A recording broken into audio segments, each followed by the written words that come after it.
Your question is, does the guru have to suffer from the sins that he takes from the disciple at the time of initiation? This question is asked repeatedly by many, many gurus, and it was asked also by Prabhupada. You can find it in many places in his lectures and maybe letters also. I don't know about his purports, I can't remember such. But the basic point is that the guru takes all the prarabdha karma at the time of diksha. Now, does he suffer? What's the question? Yes, he may suffer, or no, he may not suffer. It depends on, like a big fire, there's a big fire, someone has a very big fire burning, you can throw so much trash in there. Big fire. But if you have a small fire and you put lots of things in it, then it gets smothered. There's no air for the fire to drink or breathe, and there's it needs air, it needs a certain balance.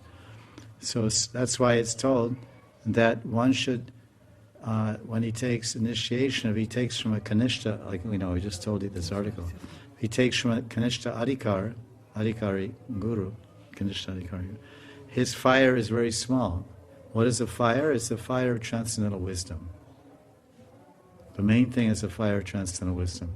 You can see throughout the Bhagavad Gita, at the beginning it says, chapter 4 and 5 like this, the fire of transcendental wisdom burns up the seeds of material desire. You're hearing? The transcendental wisdom is on now. Transcendental wisdom is very important. It's not, the guru has to be so charismatic, or the guru's in Baba praying when he's rolling on the floor. We don't know anything about that. Who knows what that is? Is it a show? Is it real? Is it true? And how is it going to help me anyway? If the guru's in Baba, I'm just rolling around the floor all the time saying, Radhe, Radhe. That's very nice. But it makes me a very strong bhakti sanskara in my heart and mind. But how does it help me? How does it dissolve my sins? We don't see anywhere that someone in Bhav will elevate someone. It's the knowledge, it's the wisdom which purifies. So there's a whole line of self-realization called Gyan Marg.